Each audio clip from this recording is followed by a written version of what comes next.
Welcome to the shit Slinky made me watch. I'm your host, KC, here with another shitty review about shitty horror films recommended by that sumbitch Slinky. Here to talk to you about The Video Dead, released in 1987. And the 80s were such a great decade for film. This one is a very cheesy movie, something that I would say maybe have a few drinks, a couple buddies over, and just sit back and enjoy.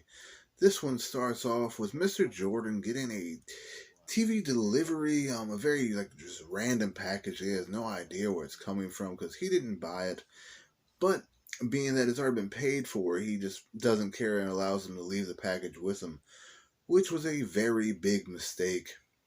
I loved the score in this film. Just the piano work and everything was great, very Halloween-esque. Absolutely, really enjoyed the score throughout the entire film. After getting this package inside and opening it up, he finds out that it's a TV, which he really doesn't have any use for. He doesn't really watch much TV, but this TV ends up cutting on, and he keeps having to turn it off over and over again because it won't stop cutting on. He even unplugs it, thinking that it's just gonna stay off. But no, this TV ends up cutting on all by itself, and there's some special effects and stuff that go on, and then a zombie pops out of the screen of this TV. An actual zombie comes out of the TV.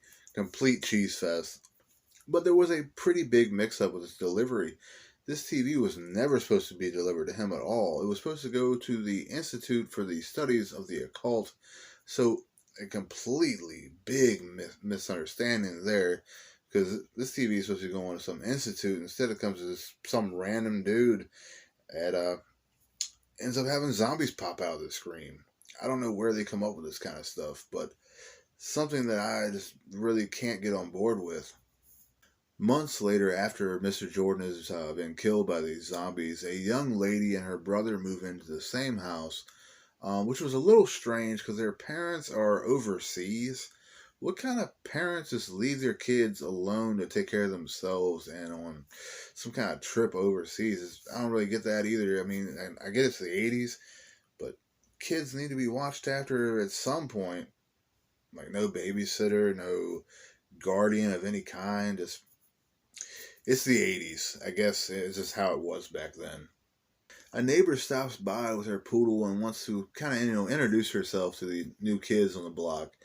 And her poodle ends up running off, and then she starts talking about how her poodle ends up trying to mate with these skunks, and skunks don't like to mate with poodles. But then, skunks will spray them, and then it gets even more turned on. The kind of things they throw in this movie for jokes or whatever, pretty good, but damn, really cheesy shit. Who would ever think about a dog wanting to get it on with a fucking skunk? But this dog ends up having a run-in with these zombies, and once again, this zombie trend thing that keeps going on in this film gets killed off screen, so you have no idea exactly how they're dying, but it's obvious they're not being eaten because there's no gore, there's no flesh being ripped apart, there's no nothing, they're just dead. After rolling and smoking one of the worst looking joints I've ever seen on screen, this woman comes out of the TV and starts to remove her clothes. Not long after, she's back inside the TV and killed by this guy that calls himself the Garbage Man, that warns this kid about this, whole zombie thing that's going on, tells him exactly what he needs to be doing to get rid of these zombies.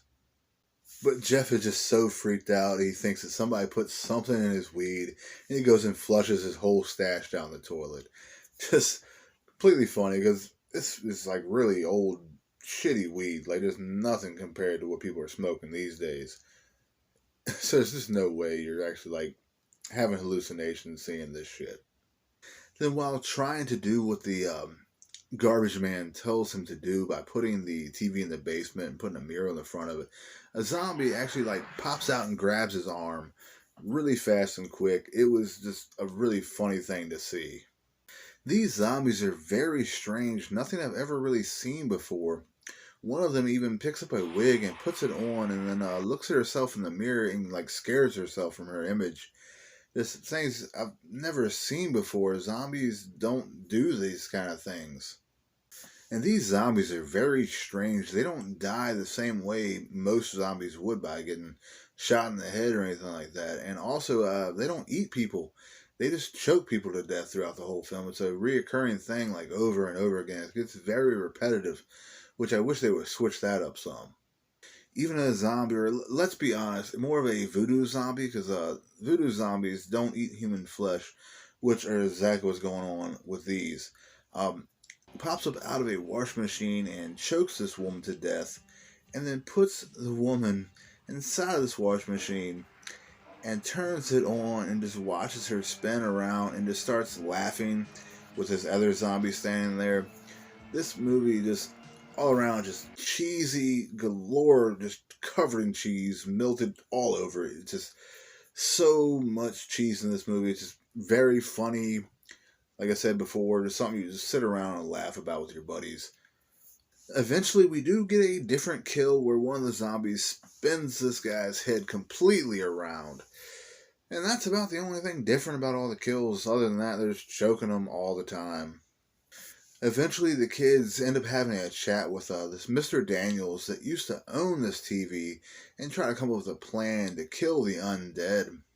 While out hunting for zombies with Mr. Daniels, Jeff shoots one of them with a few bow and arrows, which is it's just really funny because these zombies, like when they get hit in the body, they think they're dying, so they like play dead on the ground.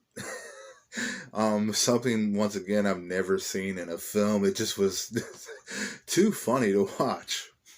But after this zombie falls on the ground, starts playing dead and everything, um, Jeff explains how the Texas Chainsaw Massacre is like his favorite film. And Mr. Daniels has this small chainsaw, and he basically lets Jeff just start cutting this zombie all up with his chainsaw. And the gore and everything in this part was pretty cool. I mean, the blood was a little light, it should have been darker. But other than that, very cool. Even has like some mice start running out of the body. Very cool looking. And there was something else in this movie I've never seen before. Using a human as bait, they basically like tied Jeff up to this pulley kind of system thing in a tree, and just has him like hanging in the air, waiting for the zombies to come and attack. That was something interesting to see. They end up taking out a good amount of these zombies, but one of them ends up running off with their chainsaw and kind of setting a trap for them. Kind of backfired on them, if you will. One of the zombies ends up realizing that he's like not dead, and he like goes around and starts waking up all his zombie buddies to let them know they're still alive. And one of them jumps into this truck and starts to pretend like he's driving. Just like I said before, this movie is just full of all kinds of cheesy shit. It's very laughable throughout the whole thing. Definitely a fun watch. And here near the end of the film, the sister invites these zombies in because she's learned like if you don't show fear, they won't try to eat you. So she like offers them dinner and starts trying to cook food for them and everything. Something, like I said before, a lot of stuff in this movie that I've never seen before. And a lot of it I hope to never see again. But all around, a lot of fun watching this movie, a lot of laughs. I give this one 3 shit stains. Case says check it out. It's available on Amazon Prime. And also to stay up to date with everything at Slinky's Liquor Pond and Video, be sure to join our Facebook group, Horror After Midnight. And be sure to subscribe. I'll be back next time to talk about Man-Thing. I'll see you guys next time. As always, stay classy, folks.